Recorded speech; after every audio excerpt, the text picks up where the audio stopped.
तो Jason Roy ने बीच मझधार में छोड़ दिया है गुजरात टाइटंस का साथ, यानी कि पहले से थी हालत खराब, अब उस पर पड़ गई है और भी ज्यादा मार। तो इस वीडियो में हम बात करेंगे कि कौन होगा रॉय का रिप्लेसमेंट और उसके साथ अब क्या होगा गुजरात टाइटंस की वापसी का प्लान।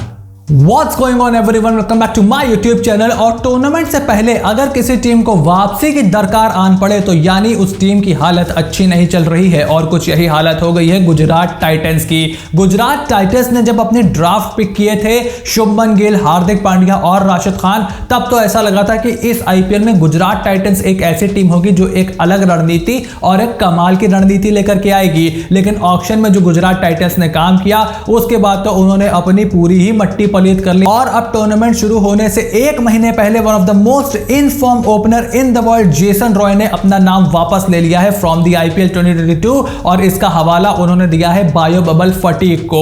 और जेसन रॉय का ना होना गुजरात टाइटंस के लिए बहुत ही बड़ा झटका है, क्योंकि जेसन रॉय एक लौते विदेशी ओपनिंग बल्लेबाज थे, बल्कि केवल दूसरे ही ओपनर अवेलेबल कंसिस्टेंट ओपनर थे गुजरात टाइटंस में आफ्टर शुभमन गिल, जिनके साथ उनको ओपनिंग करनी थी। अब गुजरात टाइटंस के पास जो पहले से इतनी सारी समस्याएं थी, नहीं था डेथ बॉलर, मिडिल ऑर्डर हल्का था, विकेट कीपर अनटेस्टेड अनप्रूवन थे, अच्छी टीम नहीं थी गुजरात टाइटंस, उसके ऊपर एक और बवाल आकर के खड़ा हो गया है। अब जेसन रॉय के साथ मसला क्या है मुझे तो नहीं पता, मुझे तो लगता है इंग्लैंड के खिलाड़ियों के साथ कुछ ज्यादा ही मसलाहत चल रहे हैं यहाँ पे कंपेयर टू अदर टीम्स। अगर बेन स्टोक्स ये कहते, अगर जॉर्ज बटलर ये कहते, जॉनी बेयरस्टो ये कहते, तो एक बार मैं समझता कि भाई ये टेस्ट क्रिकेट भी खेलते हैं, वनडे भी खेलते हैं, T20 भी खेलते हैं, इनको बायो बबल की थकान हो सकती है। जेसन रॉय मेरे भाई आप टेस्ट क्रिकेट खेलते ही नहीं हो, आपने इतने ज्यादा क्रिकेट ही इधर नहीं खेला है, सिर्फ वनडे और T20 आप खेलते हो, उसमें भी आपको बायो बबल में समस्या आ रही है। 2 करोड़ रुपए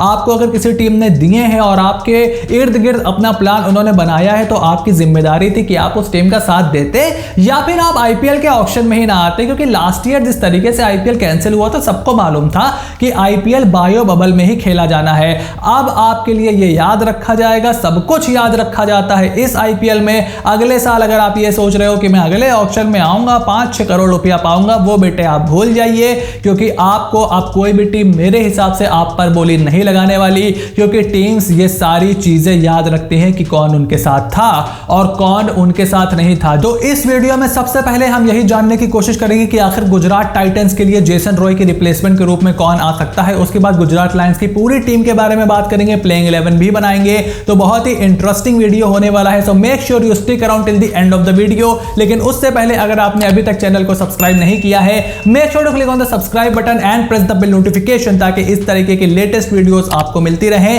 जहां ना सिर्फ आपको खबर पता चलेगी बल्कि खबर का इंपैक्ट और उसका एनालिसिस भी होगा। वीडियो पसंद आए तो वीडियो को लाइक जरूर करिए, इससे एल्गोरिथम को मदद मिलती है। And now let's get started with the video. अब जेसन रॉय के प्रोबेबल रिप्लेसमेंट की बात करें फॉर गुजरात टाइटंस, तो हो सकता है जेसन रॉय का जाना यहां पे ब्लेसिंग इन डिस्गाइज भी साबित हो जाए गुजरात टाइटंस पे, कंसीडरिंग वो किस तरीके से अपनी इस अपॉर्चुनिटी को या इस सेटबैक को यूज करते हैं। मैं पहले भी आपको कई बार बता चुका हूं कि मैं आईपीएल ऑक्शन से इतना ज्यादा परेशान नहीं हूं। बहुत से लोगों का कहना है, इनफैक्ट टीम्स ये चाहती हैं कि ऑक्शन को पूरी तरीके से खत्म कर दिया जाए, और यह भी खबर है कि इस साल का जो मेगा ऑक्शन था वो लास्ट मेगा ऑक्शन था ऑफ आईपीएल। लेकिन मैं चाहता हूं कि आईपीएल में मेगा ऑक्शन या ऑक्शंस होते रहें, सिर्फ इसलिए क्योंकि ये आपको बाकी लीग से हट करके बनाता है और इसमें सर्वाइवल ऑफ द बेस्ट होता है। ड्राफ्टिंग सिस्टम में आप बड़े बड़े एनालिस्ट को बिठा सकते हो, आप नेगोशिएशंस कर सकते हो, जैसे गुजरात टाइटंस ने किया शुभमन गिल, हार्दिक पांड्या और राशिद खान के साथ। लेकिन जब ऑक्शन पर वो आए वो खड़बड़ा गए, उनकी समझ ही में नहीं आया कि क्या किया जाए। वही गौतम गंभीर ने अपने एक्सपीरियंस का फायदा उठाया और ऑक्शन में कमाल किया।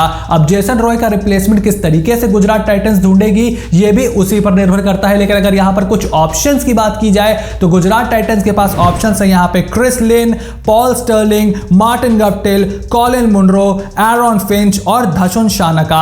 अब इनमें से ज्यादातर जो प्लेयर्स हैं वो तो ओपनर्स हैं, लेकिन धशुन शानका यहां पर आपके ऑलराउंडर हैं। अब क्या ऑलराउंडर चाहती है Gujarat Titans? May be yes, may be not, क्योंकि जिस तरीके की परफॉर्मेंसेस धशुन ने दी है हो सकता है आप उनको कंसिडर करो। मुझे नहीं लगता यहां पर आप स्टीव स्मिथ या सुरेश रैना की तरफ जाने वाले हो, क्योंकि आपके पास ऑलरेडी शुभमन गिल वहां पर मौजूद हैं और आप उन्हीं के साथ काम चलाना चाहते हो as your mainstay in the batting, और मिडिल ऑर्डर में आप इन प्लेयर्स के पास नहीं जाना चाहोगे। लेकिन ऑप्शंस यहां पर भी अवेलेबल हैं। बड़ा ऑप्शन जो मुझे लगता है यहां पर गुजरात टाइटंस जिनके पीछे जा सकती है वो है क्रिस लिन, पॉल स्टर्लिंग और कॉलिन मुनरो। उसके अलावा एरॉन फिंच का परफॉर्मेंस भी इतना अच्छा नहीं रहा है हाल फिलहाल में, तो मुझे लगता है इन तीनों में से ही कोई एक ओपनर हो सकता है अगर ओपनर चाहते हैं तो। अगर मैथ्यू वेड या साहा से ओपनिंग कराना चाहते हैं तो फिर मिडिल ऑर्डर में और भी ज्यादा ऑप्शंस खुलेंगे।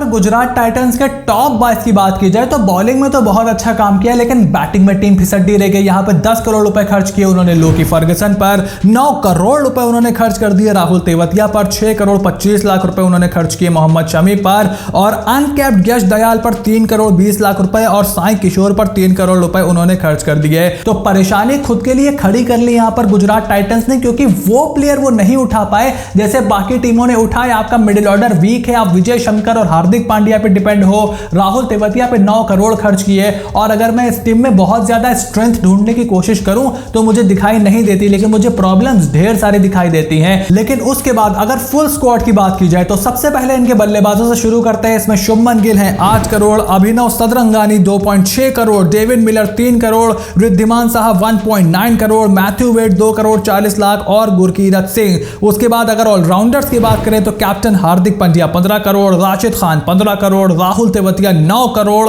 डोमिनिक ड्रेक्स 1 करोड़ 10 लाख, जयंत यादव 1 करोड़ 70 लाख, विजय शंकर 1 करोड़ 40 लाख, दर्शन नालकंडे 20 लाख, प्रदीप संगवान 20 लाख, साई सुदर्शन 20 लाख। वहीं बॉलर्स में मोहम्मद शामी 6 करोड़ 25 लाख, लोकी फर्गसन 10 करोड़, नूर अहमद 30 लाख, साई किशोर 3 करोड़, यश दयाल 3 करोड़ 20 लाख, अलजारी जोसेफ 2 करोड़ 40 लाख और वरुण एरन को 50 लाख में इन्होंने खरीदा है। तो बॉलर्स पर चंक में 2-2 ढाई करोड़ करके बहुत पैसा इन्होंने लुटाया, ऑलराउंडर्स पर इतना पैसा इन्होंने लुटाया, बल्लेबाजों की तरफ ये गए नहीं। मतलब आपको क्या बैटिंग नहीं चाहिए थी अपनी टीम में? मैं इस टीम की तरफ देखता हूं, मुझे बल्लेबाजी नजर नहीं आती और मेरा दिमाग घूमता है ये सोच करके कि ये बंदे अपनी प्लेइंग 11 बनाएंगे कैसे। भाई क्या विजय शंकर, हार्दिक पांड्या और तेवतिया को 5-6-7 पे खिलाओगे तो मिडिल ऑर्डर को होल्ड करके कौन रखेगा? सारे के सारे ऑलराउंडर ही हो, Wriddhiman Saha, Matthew Wade, IPL में इतना अच्छा परफॉर्मेंस मैथ्यू वेड का है नहीं, अब आपको हो सकता है उनसे ओपन करना पड़े। तो अगर मैं यहां पे गुजरात टाइटंस की टीम में हूं तो मैं तो कहूंगा कि आप एक अच्छे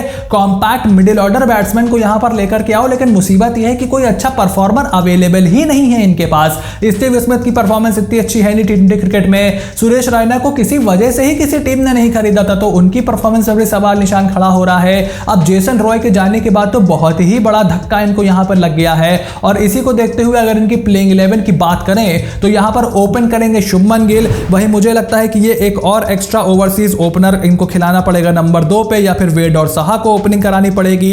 3 पर जिसको भी ये खिलाएंगे या तो वेड, साहा या फिर कोई ओवरसीज बल्लेबाज। Gurkeerat Singh number 4, Hardik Pandya number 5, Vijay Shankar number 6, Rahul Tewatia number 7, Rashid Khan number 8, Yash Dayal number 9, Jayant Yadav number 10, Mohammed Shami और लोकी फर्गसन। तो यहां पर इनकी बैटिंग और बॉलिंग पूरी तरीके से मेल नहीं खा रही है। उसके अलावा अगर यश दयाल को आप खिलाते हो, सदरंगानी को आप खिलाते हो, साई किशोर को आप खिलाते हो, अच्छे हैं, सब अच्छे हैं, हर प्लेयर अच्छा है तभी बिकता है, लेकिन अनटेस्टेड है मेरा भाई, एक्सपीरियंस नहीं है इनके पास। और अगर किसी प्लेयर के पास एक्सपीरियंस नहीं होगा तो आपको परेशानी आएगी वहां पर उनको अपनी टीम में फिट करने के लिए, और यही परेशानी गुजरात टाइटंस ने अपने लिए खड़ी कर रखी है। बहुत ही खराब ऑप्शन गुजरात टाइटंस का यहां पर गया है। अब ये एक छोटी सी विंडो है, मैथ्यू वेड भी शुरुआत में अवेलेबल नहीं होंगे, वहां पे गुजरात टाइटंस क्या करेगी? क्या साहा की तरफ आप जाओगे? उनकी फिटनेस, उनकी फॉर्म, उनकी एज, क्या आप साहा और शुभमन गिल से आप ओपनिंग करोगे अगर आप किसी मैच में 180-200 चेस कर रहे हो? क्या ये आपको पावर प्ले में वो रन बना करके देंगे? क्या मैथ्यू वेड लेफ्ट हैंडर हैं, उस तरीके से बना करके देंगे मिडिल ऑर्डर में? अगर मैथ्यू वेड नहीं है तो आपके पास डेविड मिलर का एक ऑप्शन है, डेविड मिलर स्पिन पे फंसते हैं, मैथ्यू वेड स्पिन पर फंसते हैं, क्रिस लिन को आप लेकर के आओगे, गप्टिल को लेकर के आओगे, सब स्पिन पे फंसते हैं। शुभमन गिल के अलावा कोई अच्छा स्पिन खेलने वाला बल्लेबाज नहीं है, विजय शंकर की उम्र को इन्वेस्ट कर नहीं रहा, उनकी परफॉर्मेंसेस भी इतनी अच्छी नहीं है, तो बहुत ही ज्यादा प्रॉब्लम है गुजरात टाइटंस की। और अब देखना यह है कि क्या वो इसको सॉल्व कर पाते हैं या नहीं। अंत में अगर यहां पर फाइनल वर्डिक्ट की बात करें तो मैं गुजरात टाइटंस को 10 में से सिर्फ 4 नंबर दूंगा। ड्राफ्टिंग उनकी बहुत अच्छी थी, बॉलिंग अटैक उनका अच्छा है, लेकिन बैटिंग बहुत ही पुअर है। ऑक्शन में आपके पास आखिरी घंटे में आपके पास कीपर नहीं था, आपके पास left hand batsman batsman Indian हो या फॉरेनर हो, कोई अच्छा बैट्समैन ही नहीं है। वो बैट्समैन है जो स्पिन पे फंसता है, उसको आप मिडिल ऑर्डर में कैसे खिलाओगे? तो बहुत ही मतलब हल्की स्ट्रेटेजी यहाँ पे थी गुजरात टाइटंस की। अब देखना यह है कि अपनी ये प्लेइंग 11 किस तरह से बनाते हैं। बहुत ही अनटेस्टेड अनप्रूवन प्लेयर्स के ऊपर इनको दाव लगाना पड़ेगा। हार्दिक पांड्या की कप्तानी का बड़ा इम्तिहान होगा, क्योंकि आसान नहीं होता है। आप अगर किसी कप्तान को अच्छी टीम बना करके दोगे तो उसके लिए आसान हो जाता है। पहली बार जो बंदा कप्तानी कर रहा है वो भी वो खिलाड़ी जिसकी ऑलरेडी इतनी स्क्रूटनी हो चुकी है, आसान नहीं होने वाला है। बहुत ही इंपॉर्टेंट रहेगा कि किस प्लेयर को ये यहां पे रिप्लेसमेंट के तौर पे लेकर के आते हैं। ऐसे प्लेयर को लेकर के आए जो तुरंत अवेलेबल हो जाए, और वहां पर स्टीव स्मिथ तो या एरॉन फिंच बिल्कुल भी फिट नहीं बैठते हैं। आपको पहले देखना होगा वो प्लेयर जो आपका शुरू से आखिरी तक अवेलेबल रहे, उसी पर आपको दाव लगाना चाहिए। अब देखना यह है कि गुजरात टाइटंस क्या सोचती है, क्या करती है इस बारे में। लेकिन आप क्या सोचते हो, आप क्या करते हो? Make sure to write it in the comment section down below कि आप गुजरात टाइटंस की इस स्ट्रेटजी को कैसे देखते हो, उनकी टीम को कैसे देखते हो, और उसके साथ साथ जेसन रॉय का रिप्लेसमेंट क्या होगा। वीडियो पसंद आई हो तो वीडियो को प्लीज लाइक करिए, मेरा काम पसंद आ रहा हो तो चैनल को सब्सक्राइब करिए, नोटिफिकेशन की घंटी बजाइए। काफी सारी मेगा कवरेज इस चैनल पर होने वाली है। हम कब बात कर रहे हैं कंपैरिजन सीरीज की, उसके बाद वुमेन्स क्रिकेट वर्ल्ड कप की भी हम बात करेंगे। सारी टीमों का अलग से एनालिसिस होगा, प्लेइंग 11 बनेगी, बहुत कुछ होने वाला है। So click on the subscribe button, press the bell notification, and I will see you soon in the next video.